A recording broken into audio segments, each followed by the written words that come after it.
Hi there! Welcome! Today we're going to be telling you the epic tale of the Spanish and the spear gun. Now, this tale was quite long, so we have shortened it. And where we have shortened it, you will see that in the bottom right hand corner of the screen will be some letters and numbers to tell you what parts we have shortened or sped up or removed or eaten with our sandwiches. So, enjoy! This dive started off like any other day, swimming down in heavy current and nice viz and looking for something delicious to eat. Here comes something delicious right now. I get closer and closer and pew pew right through its spine. Pew pew! It's not going anywhere, especially with an 8.5mm shaft stuck in its, in itself. Up I go. Swim, swim, swim. Swimmy, swimmy, swim. Swimmy, swim. Up for air. Air is good. It stops you from going insane as much. After returning to the surface for some air, I looked down to see my dive buddy had gone to second shot the fish, which was very nice of him. Alas, he missed, and then freaked out, let go of his gun and grabbed the fish. This was a bit of a boo-boo, being that his gun was not attached to a rig line, sorry. It was attached to his reel. Now we'll watch it in slow motion. See how he's let go of his gun and has swum away from his gun to grab the Spanish. Now that he's got the Spanish, he's swimming it up to the surface. This is all really good. Dive buddy, helpfulness landing the fish. Unfortunately, he let go of his gun. That was a bit of a boo-boo. Here in slow motion you'll see right when he realizes he's made a boo-boo. About now. Looks back down, sees his gun, heading for the bottom. At this stage there's nothing he can do. He's already been down, used his energy, come halfway back up. There's no chance. So once he got up to the surface, I handed him the fish, and he could deal with that while he breathed, because I'd had some time to breathe. So I tried to hold in the current above his gun. You can kind of see it at the bottom here in the footage. Luckily he had a crack pipe attached to the handle, and that crack pipe made it a lot easier to find. If it wasn't for the crack pipe, this story could have turned out a whole different way, but luckily it was there. Now, this bit's a lot of swimming, and I had to swim as hard and as fast as I physically could just to keep up with this thing in the current. It was hauling. So we're going to speed it up a bit, otherwise you're going to be sitting here for about 6 minutes just watching me swimming, which for me, thoroughly exciting. My form is on point, but you can't actually see that in the first person view of the camera. That's you do. Whee!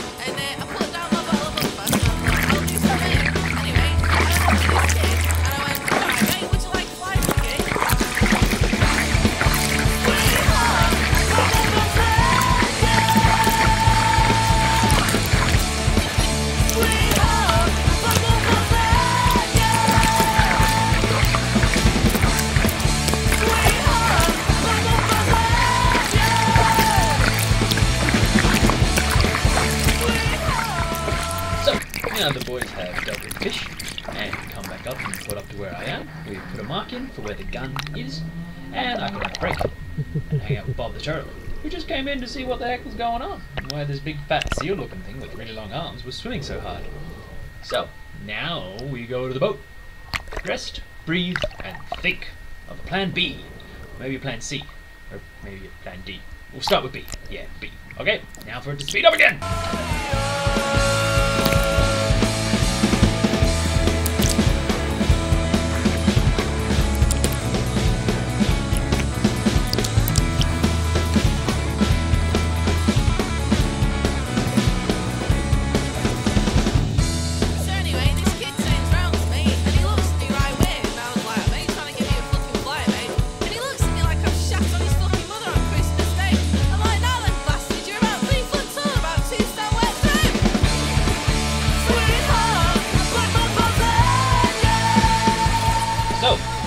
Decided what we're going to do for plan B. We're going to throw a rope out the back and tow the diver. Now we just need to find one. Bingo! Baywatch float plus rig line cord. We got this. Baywatch float. Anyway, distraction. Slow running. Wonderful. Spearfishing. Okay, so we'll throw it at the back, drag it along, tow the diver up the current, and get the fish. Now this should work because the diver will be able to see the gun and use his other hand to direct us and tell us which way to go. And then we'll let him go, he'll swim down, grab the gun. Okie dokie. Let's see how this ends.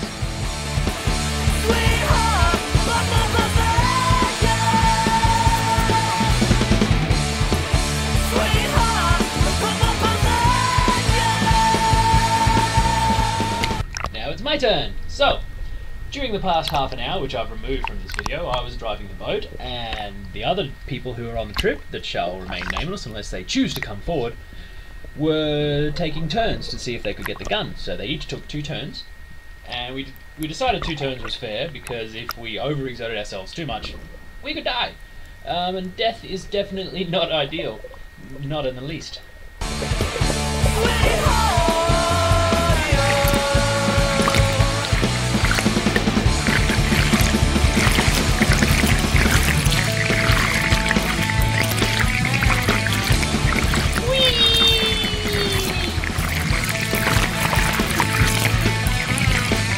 Look, Mom, I'm flying!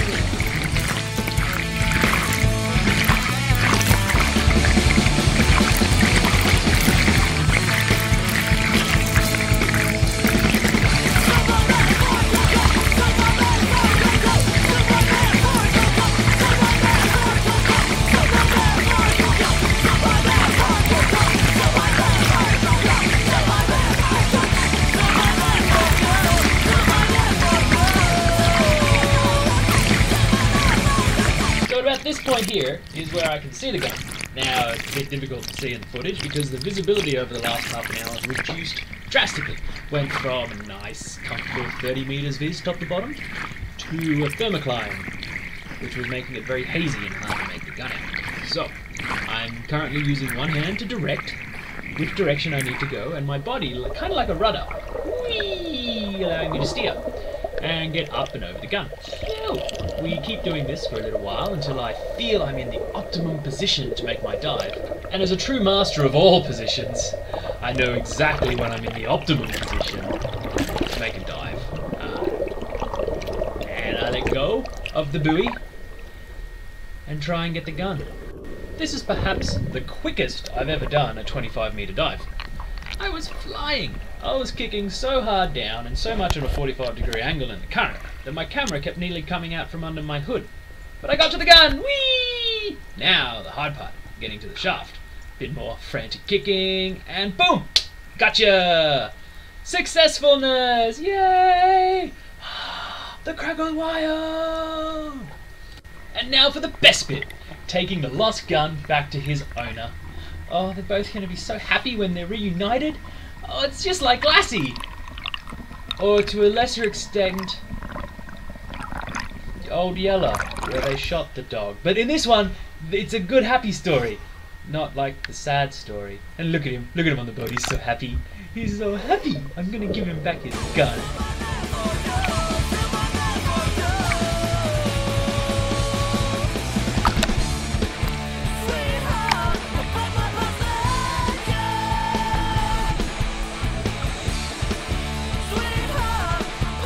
Thanks for watching, and I hope you enjoyed this magnificent tale of the Spanish and the spear gun. We will catch you next time for some more stories, tales, and yarns all about the magnificent ocean in which we go spearfishing. Or not. Who knows?